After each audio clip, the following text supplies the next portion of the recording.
Hello everyone, আসসালামু আলাইকুম। কেমন আছেন আপনারা সবাই? আশা করি দেশ এবং দেশের বাইরে পৃথিবীর যে যেখান থেকে ভিডিও ভিজন ক্যাম্পাসের সাথে সম্পৃক্ত হয়েছেন, প্রত্যেকেই সুস্থ আছেন এবং ভালো আছেন। বরাবরের মতো সাথে আছে আমি কে মাসুদ রানা। তো আজকে আমি আমার কবুতরগুলোর একটু আপডেট দেখাবো লফটের। নতুন কিছু বেবি উঠে আমার প্রায় ঘর ভরে গেছে। প্রায় প্রত্যেক পেয়ার কবুতরের কোলে কিন্তু ডিম বাচ্চা। তো আজকে আমি আপনাদেরকে একটু দেখাবো নতুন কিছু বেবি নতুন কিছু অতিথি আমার লফটে এসেছে। তো এই কবুতরগুলো আপনাদেরকে আমি একটু শো করতেছি। যেহেতু অনেকদিন যাবতই কিন্তু এই কবুতরগুলো আপনাদেরকে আপডেট দেখানো হচ্ছে না। অসুস্থতার পরে নতুন করে আবার বেবি ওঠা শুরু হয়ে গেছে। তো এই যে এক পেয়ার দেখতে পাচ্ছেন, এটা আমার একটা টেডি কবুতরের ডিম। আমি আমার যেসব লালবাগ জেনারেশন যেসব পাল্লা লাইনের কবুতরগুলো আছে সেগুলো আমি এখন কাজে লাগাইতেছি। তো এইগুলো দিয়ে যেহেতু আমি এখন পাল্লা করতেছি না, এই কারণে এগুলো দিয়ে আমি পাকিস্তানি কবুতরের ডিমগুলো ছেড়ে দিতেছি। তো নেক্সট বছর অবশ্যই পাল্লা দিব ইনশাআল্লাহ। এই যে আরেক পেয়ার পাঙ্খি কবুতরের বেবি, মাশাআল্লাহ। তো আমি এই জেনারেশনগুলো অনেকটাই বাড়াইতেছি। কারণ এগুলো আমার অনেক দাম দিয়ে কেনা। এর মা-বাবাকে প্রায় ১২-১৩ হাজার টাকা দিয়ে কেনা ছিল।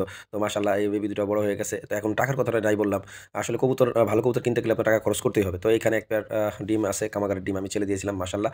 তো পাল্লা জেনারেশনের যে কবুতরগুলো রয়েছে, সেই কবুতরগুলো দিয়ে ইনশাআল্লাহ আগামী বছর পাল্লা করব। অনেকেই এখানে পাল্লা করবে।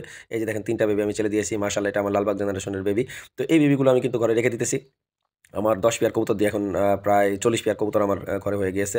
শুধুমাত্র পাল্লা জেনারেশন কবুতর। যে কবুতরগুলো আমি লালবাগের আরমান ভাইয়ের কাছ থেকে কিনেছিলাম। আপনারা অনেকেই কিন্তু পাংখি হালালকে চিনে থাকবেন। তো মাশাআল্লাহ এই যে আরেক পেয়ার বেবি দেখেন, এই জোড়া অবশ্য টেডি কবুতরের বেবি।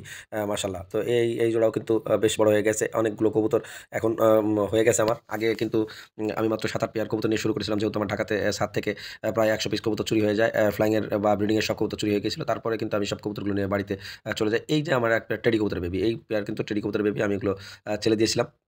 তো মাশাআল্লাহ বেশ বড় হয়ে গিয়েছে। আপাতত এই কবুতরগুলো আ বাচ্চা দিতে শুরু করছে অসুস্থতা কাটিয়ে। তো এই বিষয়গুলো দেখলে কিন্তু সবসময় ভালো লাগে। তো মাশাআল্লাহ এই যে আরো এক পেয়ার বেবি দেখেন। তো সব মিলিয়ে কিন্তু এই মুহূর্তে আমার কবুতরগুলো ভালোই আছে। আর এই যে যেটা দেখতে পাচ্ছেন, এটা আসলে বুনো কবুতর বা জালালি কবুতর বলা হয়। এই ২ টা বেবি আমি একেবারে ছোটবেলায় নিয়ে এসেছি। এর অনেক বড় কাহিনী আছে, একদিন শোনাবো। তো এই যে আমার কবুতরগুলো ফুলের মতো খাবার খাচ্ছে। তো কবুতর বাজদের সবথেকে ভালো লাগার সময় হচ্ছে কবুতর যখন খাবার খায়, তখন দেখতে কিন্তু আসলে মাশাআল্লাহ ভালো লাগে। তো এই যে এখানে দেখেন আমার আরো ২ টা বেবি, এই ২ টা আসলে গোল্ডেনের বেবি। আমি অন্য কবুতর দিয়ে আসলে বড় করতেছি। তো মেক্সিমাম ডিমগুলো কিন্তু আমি এবার অসুস্থতার কারণে ছেড়ে দিয়েছিলাম। তো এই যে আমার মাশাআল্লাহ গোল্ডেন কবুতরের আরো ২ টা বেবি, এই ২ টা কিন্তু বড় হয়ে গেছে। আমি আগে একদিন আপনাদেরকে দেখাইছিলাম। তো মাশাআল্লাহ স্পেশাল ২ টা বেবি হইছে। তো এই যে আরো এক পেয়ার ডিম। তো এই পেয়ার পাল্লা জেনারেশনের লালবাগ কবুতরের ডিম। তো অনেকেই আমাকে কমেন্টস করেন যে, "ভাই গিরিবাজ এবং পাকিস্তানি আলাদা করে পালেন কিভাবে?" তো ভাই আমি আগে যখন পাল্লা করতাম ঢাকাতে থাকতে, ঢাকার সাথে যখন কবুতর পালতাম তখন আমি পাল্লা করতাম। কিন্তু এখন তো পাল্লা করি না। এখন শুধু হাই ফ্লাইং নিয়ে কাজ করতেছি। আর যে সকল আমার কাছে ভালো কবুতরগুলো আমি সংগ্রহ করেছিলাম, এগুলো আমি বিক্রি করি নাই। এগুলো আমি রেখে দিছি। এগুলো দিয়ে ইনশাআল্লাহ পাল্লা করব। আমার এলাকাতেই আমি ক্লাব করেছি। তো সেই ক্লাব থেকে আগামী বছর ইনশাআল্লাহ পাল্লা হবে। এবছর সময়ের কারণে আসলে হয় নাই। ব্যস্ততা, কবুতর উড়ানো, মেইনটেইন করাটা কঠিন। আমার ওয়াইফ যেহেতু করে। তো সেক্ষেত্রে আমি ইনশাআল্লাহ আগামী বছর পাল্লা করব। তো সকলে ভালো থাকবেন। আল্লাহ হাফেজ।